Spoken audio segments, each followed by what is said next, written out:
La Confederazione dei Territori Veneti è un progetto nato per traghettare tutto il popolo veneto, compreso Brescia, Bergamo e Crema, alla libertà politica, sociale, amministrativa, dando finalmente un senso alla nostra vita e rendendoci indipendenti e realmente sovrani dei nostri territori. Come? Facendo il nostro Stato.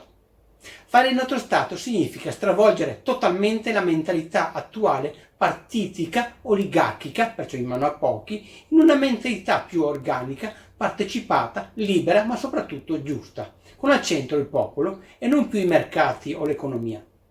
Fare il nostro Stato significa partecipare, ognuno di noi, attivamente ad ogni momento della vita e della realizzazione della nostra nuova società, facendosi parte del tempo e del luogo.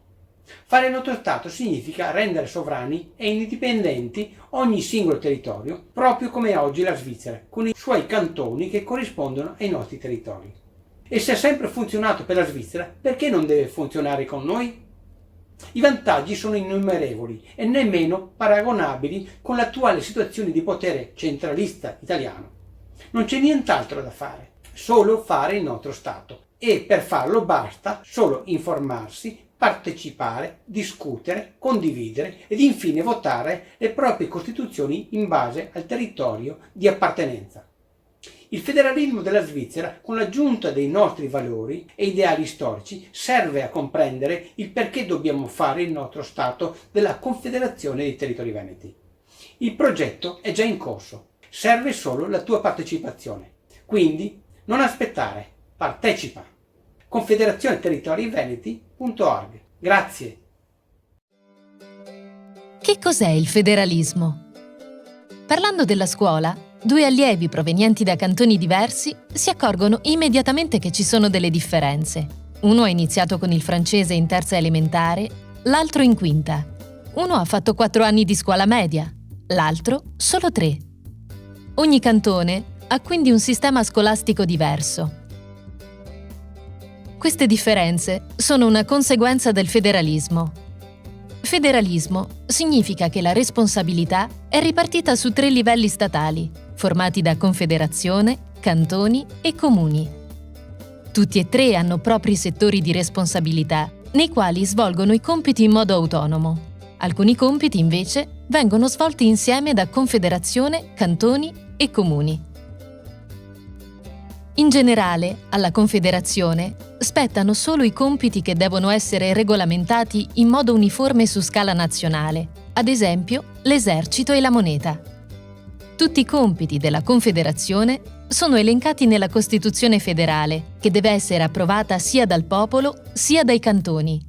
Ciò significa che i cantoni possono dire la loro sui compiti assegnati dalla Confederazione. I 26 cantoni formano il secondo livello statale. Questi godono di un'ampia autonomia e possono anche emanare leggi. Ad esempio, i cantoni sono responsabili per quanto concerne la polizia e il sistema scolastico. Tuttavia, devono attenersi a determinate regole, come quella sancita dalla Costituzione federale, secondo cui l'istruzione elementare è obbligatoria e gratuita nelle scuole pubbliche. Il terzo livello statale è composto dai comuni. Ogni comune appartiene a uno dei 26 cantoni. Poiché ogni cantone può stabilire le mansioni dei propri comuni, queste variano da un cantone all'altro. In linea di massima, i comuni sono responsabili dell'organizzazione nella propria località, ad esempio la costruzione di un nuovo edificio scolastico o l'approvvigionamento idrico. Per i sostenitori di un federalismo forte è importante che le decisioni vengano prese dalle persone direttamente interessate.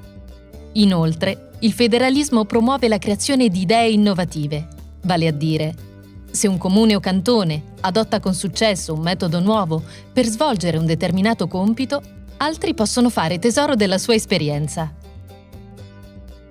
Gli oppositori criticano il fatto che lo stesso compito venga risolto in modo diverso da cantone a cantone. L'insegnamento delle lingue straniere o l'importo delle borse di studio sono solo alcuni esempi delle differenze delle decisioni tra i cantoni.